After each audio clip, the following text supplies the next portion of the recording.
राजा मधुम अपने ज्ञान और न्यायप्रियता के लिए पूरे राज्य में प्रसिद्ध था, लेकिन हाल ही में उसके राज्य में एक विचित्र और भयावह घटना होने लगी। राज्य के युवा अचानक अदृश्य हो जाते और उनका कोई सुराग नहीं मिलता। इस घटना से राज्य की प्रजा में भय और चिंता फैल गई थी। लोग अपने बच्चों और परिवार के युवाओं को घर से बाहर भेजने में डरने लगे थे। मामला गंभीर था, इसलिए राजा ने अपने दरबार में सभी मंत्रियों और विद्वानों को बुलाया। उन्होंने पूछा, इस अदृश्यता का रहस्य क्या कारण हो सकता है और इसे रोकने के लिए हमें क्या करना चाहिए। एक मंत्री ने कहा, महाराज, लोग कहते हैं कि यह किसी दैवी शक्ति का क्रोध है। दूसरे मंत्री ने कहा, मुझे लगता है यह किसी तांत्रिक या जादुई शक्ति का काम है। नदी के किनारे एक रहस्यमयी स्त्री के बारे में सुना गया है। वह संभवतः इन सबके पीछे है। जो भी इसके पास जाता है वह वापस नहीं लौटता। राजा मधुरम ने यह सुनते ही नदी के किनारे की घटना की सत्यता जानने का निर्णय लिया। उन्होंने अपने सबसे साहसी मंत्री को आदेश दिया कि वह उस स्त्री को बुला कर लाए, लेकिन मंत्री ने सिर झुका लिया और कहा, महाराज, क्षमा करें, परंतु मैं वहां जाने का साहस नहीं कर सकता। लोगों का कहना है कि वह स्त्री जादूगरनी है और जो भी उसके पास जाता है वह वहीं फंस जाता है। राजा ने महसूस किया कि भय पूरे दरबार में व्याप्त है। उसने निश्चय किया कि यदि उसके मंत्री और सिपाही नहीं जा सकते तो वह स्वयं जाएगा। यदि यह घटना मेरे राज्य के युवाओं को संकट में डाल रही है तो राजा होने के नाते यह मेरा कर्तव्य है कि मैं इस रहस्य का समाधान करूं। राजा ने कहा। अगले दिन राजा अकेले नदी किनारे पहुंचा, साधारण वस्त्रों में। वहां का वातावरण अजीब रूप से शांत था। नदी की लहरों में एक अजीब सी हलचल थी। राजा ने आगे बढ़ते हुए एक सुंदर स्त्री को देखा। उसकी सुंदरता इतनी मोहक थी कि कोई भी उसकी ओर आकर्षित हो सकता था। स्त्री ने राजा की ओर मुस्कुराते हुए देखा और कहा, हे युवक, तुम कौन हो? क्यों आए हो?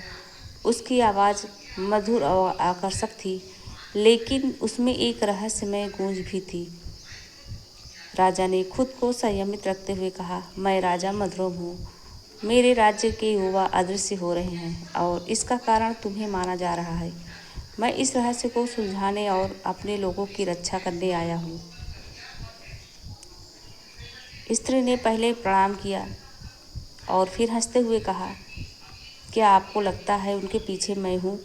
मैं एक स्त्री हूँ, किसी तरह से अपनी रक्षा करते हुए यहाँ रहती हूँ। राजन, यह मिट्टी के घड़े बनाकर किसी तरह अपना जीवन यापन कर रही हूँ।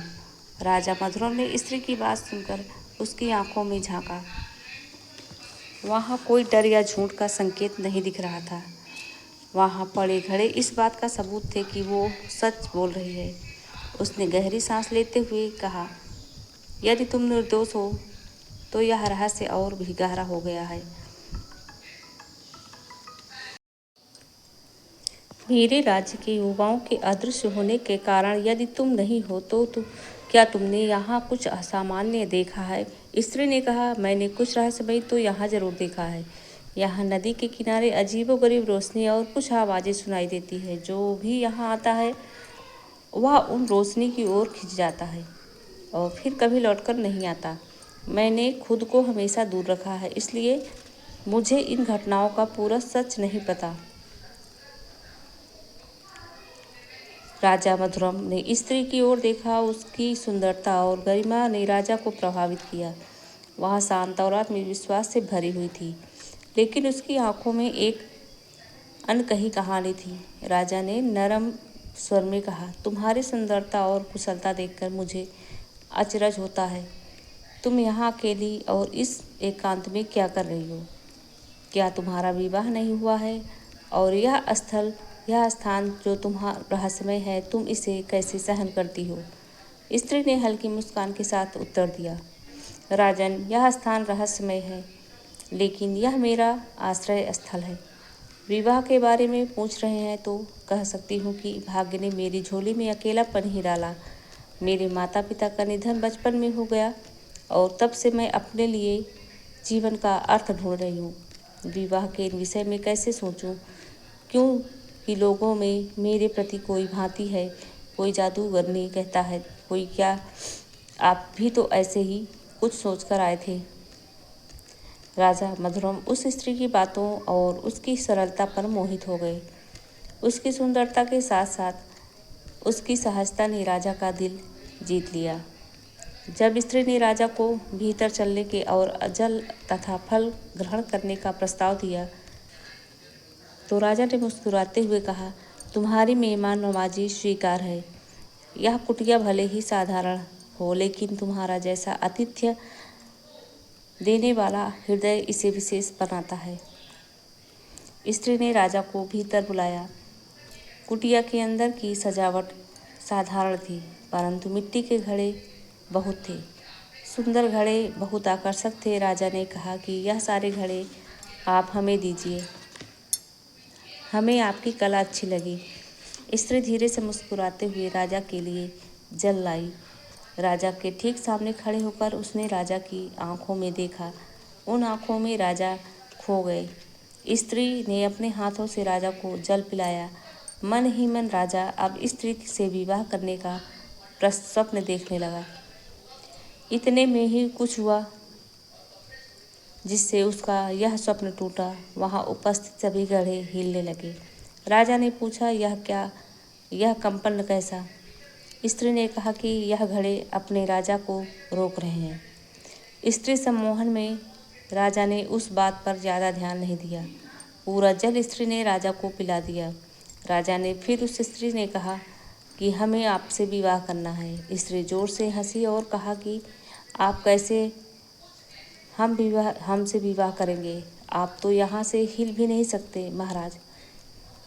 राजा का सम्मोहन एकाएक टूटा।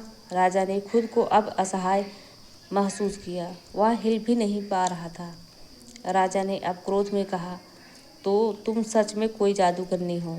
छोड़ो हमें, वरना तुम्हें मृत्यु मिलेगी। स्त्री ने कहा, अच्छा ठीक है, पर पहले खुद को देख लीजिए। स्त्री अपने हाथ में एक दर्पण लाई और राजा को समक्ष ले गई। राजा ने दर्पण में खुद को देखा। राजा का अपना नहीं, घड़े का प्रतिबिंब दिखाई दिया। देखो, तुम्हें यह घड़े पसंद थे ना? अब तुम स्वयं ही एक सुंदर घड़े बन गए। राजा भी अब सभी बड़े घड़ों में की भांति हिलने लगा। स्त्री जोर से हंसने लगी। आपको यह कहानी कैसी लगी, हमें कमेंट कर ज़रूर बताएं। इसी तरह की अच्छी कहानियाँ आप यहाँ पर पढ़ सकते हैं। यहाँ उपस्थित शिक्षाप्रद कहानियाँ आपका मनोरंजन करने के साथ दिशा भी देगी। तो बने रहिए हमारे साथ, हमारे प्रयास को सफल बनाएं और वीडियो को लाइक कीजिएगा, शेयर कीजिएगा और सब्सक्राइब जरूर कर दीजिएगा। बेल आइकन घंटी प्रेस कर दीजिएगा, जिससे ऐसे ही वीडियो का नोटिफिकेशन आप सभी लोगों तक पहुंचता रहे। अब वीडियो को यहीं पर एंड करते हैं। मिलते